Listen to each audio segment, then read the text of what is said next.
नमस्ते and welcome to the channel home chat. अपने channel पे हम होम ऑर्गेनाइजेशन और होम मेंटेनेंस के बारे में बात करते हैं। अपने घर को ऑर्गेनाइज करके रखना, सुंदर बनाना हमारी जिम्मेदारी है और उसको बनाने के लिए, उसको मेंटेन करके रखने के लिए जो आपको सबसे इम्पोर्टेंट चीज फॉलो करनी चाहिए वो है अपने घर को डीक्लटर करना, अपने घर को क्लटर फ्री बनाना। और इस क्लटर फ्री घर को बनाने के लिए आपको कुछ टिप्स को फॉलो करना चाहिए। आज की वीडियो में हम उन्हीं टिप्स के बारे में बात करने वाले हैं।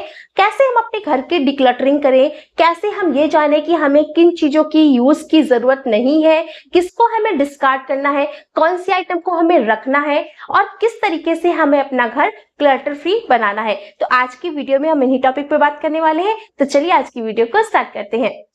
जब भी आप डीक्लटरिंग को स्टार्ट करें तो आप सबसे पहले एक छोटा सा एरिया चूज करें, वहां से डीक्लटरिंग को स्टार्ट करें। और आप सबसे पहले चाहें तो अपने ड्रेसिंग टेबल से डीक्लटरिंग को स्टार्ट कर सकते हैं। हम काफी नेल पेंट्स को अपने पास रखते हैं, काफी नेल पेंट्स हम जब भी मार्केट जाते हैं तो परचेज करके लाते हैं और ये नेल पेंट्स वेदर के चेंजेस के साथ खराब होने लगती हैं, ये ड्राई हो जाती हैं, बहुत सी नेल पेंट्स सूख जाती हैं और वो खराब हो जाती हैं। तो इस तरीके से इन नेल पेंट को निकालना, जो भी नेल पेंट खराब है ये भी बहुत जरूरी है। तो सबसे पहले आप इकट्ठा करके अपने सारे नेल पेंट्स को इस तरीके से रख लीजिए और जो भी नेल पेंट्स आपकी खराब हैं उनको इस तरीके से चेक कर लीजिए। जो नेल पेंट्स ड्राई हो चुकी हैं उनको हटा दीजिए अपने ड्रेसिंग से। इससे क्या होगा, आपके नेल पेंट्स जो खराब है वो निकल भी जाएंगी और आपका जो ड्रेसिंग एरियाज है वो क्लटर फ्री लगने लगेगा। क्योंकि इतनी इकट्ठा नेल पेंट रखी है और वो आपके काम की भी नहीं है तो मतलब भी नहीं है कि आप इनको इस तरीके से अपने ड्रेसिंग टेबल पे रखें जो कि काफी एरिया को भी कवर करे। तो आप इस तरीके से छोटे एरिया को चूज करके आप अपनी डिक्लटरिंग को स्टार्ट कर सकते हैं। जो नेल पेंट्स खराब है उनको रिमूव कर दीजिए। सेम यही प्रोसेस आप अपने लाइनर के साथ भी कर सकते हैं। जो हमारे आई लाइनर होते हैं, अगर आप लिक्विड आई लाइनर को यूज करते हैं तो वो लिक्विड आई लाइनर भी टाइम के साथ खराब होने लगते हैं। जैसे कि मेरे पास ये 3 तरीके की आई लाइनर्स है, ये भी काफी टाइम से मैंने इसको अपने ड्रेसिंग पे रखा हुआ है, जिसमें से कि कुछ आई लाइनर मेरे खराब हो चुके हैं। तो ये वाला आई लाइनर मेरा खराब हो चुका है तो मैं इसको यहाँ से हटा दूंगी। इसी तरीके से आपके पास और भी जिस तरीके की अगर आई लाइनर लिक्विड रखे हुए तो उसको आप चेक कर लीजिए, जो खराब है उसको आप हटा दीजिए। और जो अच्छे हैं आईलाइनर या फिर जो भी अच्छे आइटम्स हैं वो आप उसको अपने पास रख लीजिए। तो इस तरीके से भी आप अपने एरियाज को डिक्लटर कर सकते हैं। सेम इसी तरीके से आपके पास अगर कोई लिपस्टिक है तो आप उसको भी डिस्कार्ड कर सकते हैं। अगर कोई लिपस्टिक खराब हो गई है, किसी का कैप खराब हो गया है, कोई आपके काम की नहीं है लिपस्टिक, काफी दिनों से रखी है, वो एक्सपायर हो गई है, तो आप ऐसे भी चीजों को रिमूव कर सकते हैं। इसके लिए आप अपनी फिंगर पे इनको चेक कर लीजिए, जो भी चीजें या फिर जो भी आइटम खराब है उनको आप डिस्कार्ड कर दीजिए। जो भी सूख चुके हैं या फिर जिसकी भी क्वालिटी अब आपको पहले से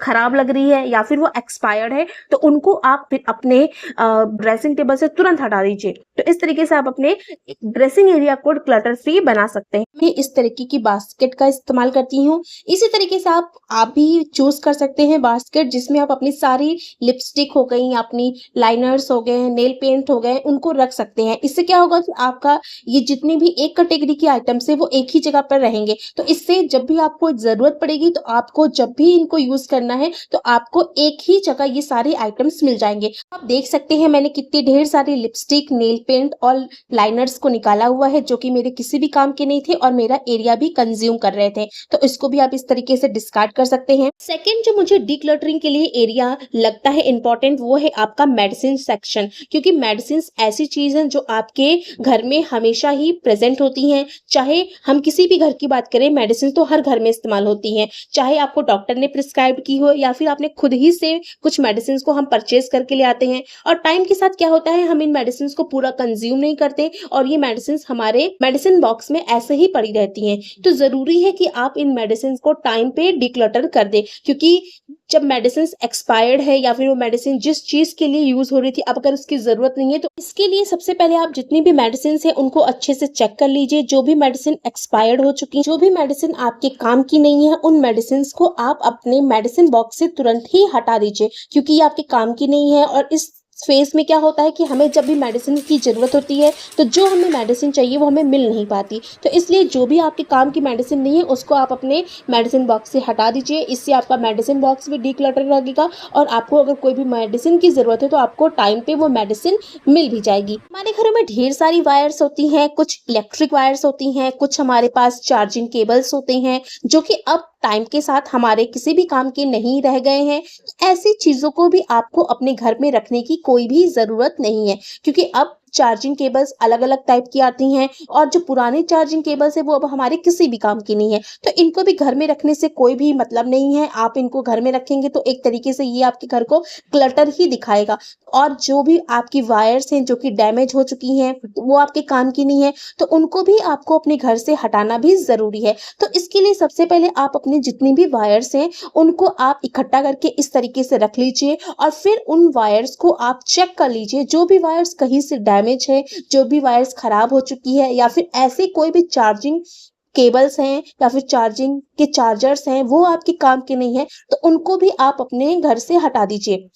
ऐसा करने से क्या होगा कि आपके पास जितनी भी वायर्स होंगी जो कि अच्छी क्वालिटी के वायर है, वही आप अपने घर पे रखेंगे। खराब क्वालिटी की अगर वायर है तो उनको यूज़ करना भी काफ़ी डेंजरस हो सकता है। मान लीजिए आपने अगर इनको यूज़ कर लिया और इनकी वायर डैमेज है तो इनमें करंट भी आ सकता है, तो इसलिए भी इनको हटाना ज़रूरी होता है। तो आप अपनी जितनी भी केबल हैं, जितनी भी वायर्स हैं, इनकी कंडीशंस को चेक कर लीजिए। अगर कोई खराब है तो उनको आप हटा दीजिए अपने घर से। इससे आपका घर भी क्लटर फ्री लगेगा और जो चीज़ें आपके काम की नहीं है वो भी आपके घर से निकल जाएंगी। तो आप थर्ड ऑप्शन अपने वायर्स के कलेक्शन को भी चेक कर सकते हैं। तो अब जितनी भी आपने चार्जर्स या फिर केबल जो कि अच्छी कंडीशन में है, इनको आप जो कि आपने सेलेक्ट किया हुआ है, इनको रखना भी ज़रूरी है। तो इनको अच्छे से रखने के लिए आप एक बॉक्स को यूज़ कर सकते हैं। इससे क्या होगा, आपकी जितनी भी वायर्स है, जितनी भी केबल्स है जो कि अच्छी कंडीशन में है, वो उसमें आराम से रहेंगी और इस तरीके से आपको ये क्लटर भी नहीं दिखाएँगी। अगर इसको आप एक साथ इस तरीके से रख देंगे तो आपको जब भी ज़रूरत पड़ेगी आपको इसी बॉक्स को खोलना पड़ेगा और आप आराम से वहाँ से उन केबल्स को, उन चार्जर्स को निकाल सकते हैं। अगर ज़रूरत है तो आप इनको इससे निकालिए, अगर ज़रूरत नहीं है तो आप इसी में रहने दीजिए। इससे आपकी केबल्स, वायर सिक्योर भी रहेंगी और आपका एरिया क्लटर फ्री भी लगेगा। और इसमें जितनी भी अब आपकी वायर्स या फिर केबल्स हैं, आपको पता है कि वो सभी अच्छी कंडीशन में हैं, आपके फ्यूचर में यूज़ हो सकती हैं, तो उनको आप इस तरीके से भी स्टोर करके रख सकते हैं। इनको रखने के लिए आप इस तरीके से इनको राउंड राउंड कर दीजिए, जिससे क्या होगा कि जितनी भी वायर्स है वो आपस में उलझेंगी नहीं, क्योंकि वायर्स और केबल्स ऐसी होती हैं, वो तार होते हैं, तो वो आपस में उलझने की उनकी जो पॉसिबिलिटी होती है, उनकी जो संभावना होती है वो ज़्यादा होती है। तो इसलिए इस चीज़ को अवॉइड करने के लिए आप इनके वायर्स को आपस में इस तरीके से रोल कर दीजिए, जिससे कि आपस में उलझ ना पाए और आपको फ्यूचर में जब भी काम लगे तो आप इनको, इनके पोर्शन को निकालिए और इनको ओपन करके आप यूज़ कर लीजिए। इससे आपका प्रोडक्ट भी सिक्योर रहेगा, क्लटर फ्री भी आपका एरिया रहेगा और सारी केबल्स आपकी सिक्योर रहेंगी। तो इस तरीके से आप इस ट्रिक को फॉलो कर सकते हैं। डीक्लटरिंग के लिए आप चूज कर सकते हैं अपने बिंदी का एरिया, क्योंकि हम सभी लोग ढेर सारी डिफरेंट स्टाइल की बिंदी को लगाते हैं। कुछ बिंदियां ऐसी होती हैं जो हमें कोई गिफ्ट भी कर देता है और अगर वो साइज में बड़ी हैं, हमारे किसी भी काम की नहीं है, तो वो हमारे इसी तरीके से ड्रेसिंग पे पड़ी हुई होती हैं, ना हम उन्हें इस्तेमाल करते हैं और वो ऐसे ही रखे रखे ख़राब भी हो जाएंगी।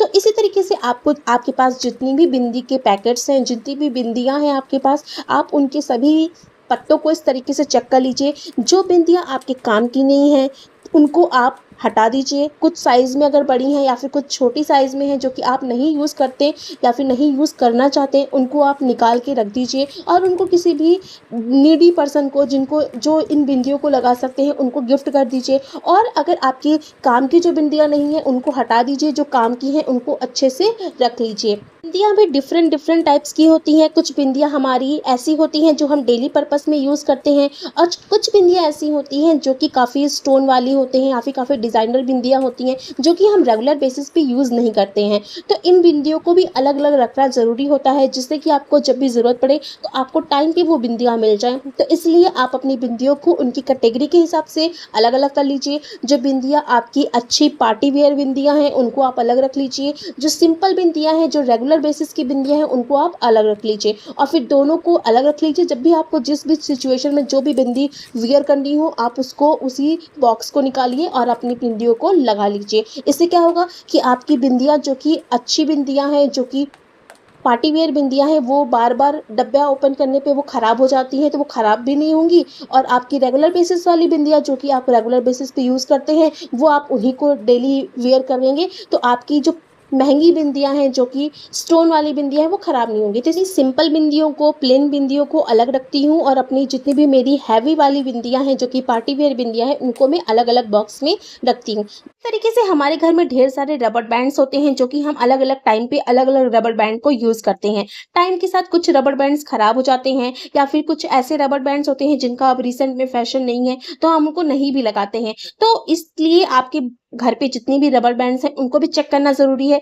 जो रबर बैंड खराब है, जिसकी इलास्टिक खराब हो चुकी है या फिर जो आपको अब यूज़ नहीं करना है, आप उसको हटा दीजिए, जिससे कि आपकी ड्रेसिंग टेबल भी ऑर्गेनाइज़ रहेगी, जो चीज़ें आपके काम की नहीं, वो भी निकल जाएँगी आपके घर से। इसी तरीके से हमारे घर में कुछ पर्स होते हैं, जो कि हैंड पर्स जो हम यूज़ नहीं कर रहे हैं, जो कि खराब हो गए हैं, जिनकी कंडीशंस खराब हो चुकी है, अब वो आपके काम के नहीं है, तो उनको भी आप अपने घर से इस तरीके से हटा सकते हैं। उन्हें मेहंदी के कोन्स लाते हैं और वो मेहंदी के कोन ऐसे ही पड़े रहते हैं, वो पूरे यूज़ नहीं होते और रखे-रखे भी ये खराब हो जाते हैं। तो इस तरीके से आप इनको चेक कर लीजिए कि जो मेहंदी का कोन आपका खराब हो चुका है या फिर जो कि पूरा खत्म हो चुका है, उनको आप हटा दीजिए। अगर मेहंदी के कोन में मेहंदी सूख चुकी है, तो उनको भी आप हटा सकते हैं। ये अपने घरों में मेकअप बॉक्स तो यूज़ करते ही करते हैं और मेकअप बॉक्स की भी डिक्लटरिंग करना ज़रूरी है, क्योंकि हम जब भी मेकअप करते हैं, तो हम जल्दीबाजी में रहते हैं कि हम कभी भी ओकेजनली जा रहे हैं कहीं पर भी या फिर कहीं भी ट्रैवल कर रहे हैं, तभी हम मेकअप बॉक्स को यूज़ करते हैं। तो उस समय आपको कुछ चीज़ें होती हैं जो आपके मेकअप बॉक्स में खराब हो चुकी होती हैं, कुछ चीज़ें आपके मेकअप बॉक्स में हैं जो खत्म हो चुकी हैं, तो उनको भी आपको अपने मेकअप बॉक्स से हटाना ज़रूरी है। तो आपको कम से कम एक बार अपने मेकअप बॉक्स को भी डिक्लटर करना चाहिए। जो क्रीम्स, जो लिपस्टिक जो खराब हो चुकी हैं, जो खत्म हो चुकी हैं,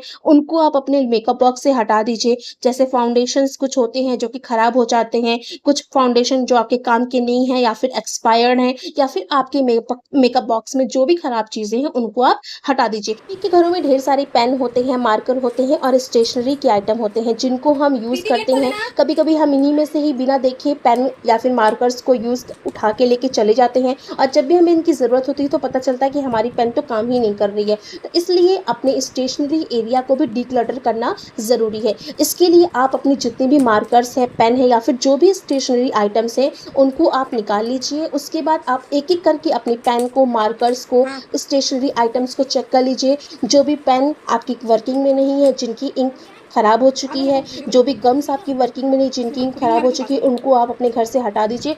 इससे क्या होगा कि आपके घर में जो भी स्टेशनरी आइटम है, वो खराब स्टेशनरी आइटम्स नहीं रहेंगे। आपको ज़रूरत पड़ेगी तो आपको अच्छे और सही आइटम मिलेंगे और इन चीज़ों को डिक्लटर करने के लिए आप इस तरीके से एक वाइट पेज ले सकते हैं, जिसके ऊपर आप अपनी सारी पेन्स को, सारे मार्कर्स को इस तरीके से चला करके देख सकते हैं कि कौन सी पेन वर्किंग है, कौन सा मार्कर वर्किंग है। जो मार्कर या जो पेन नहीं वर्किंग है, उसको आप डिस्कार्ड कर सकते हैं। तो इस तरीके से आप अपने स्टेशनरी एरिया को भी डिक्लटर कर सकते हैं। आप देख सकते हैं कि लास्ट में मैंने इतने ढेर सारे वेस्ट प्रोडक्ट को पूरी डिक्लटरिंग की प्रोसेस में अपने घर से निकाला है, जो कि मेरे किसी भी काम का नहीं है।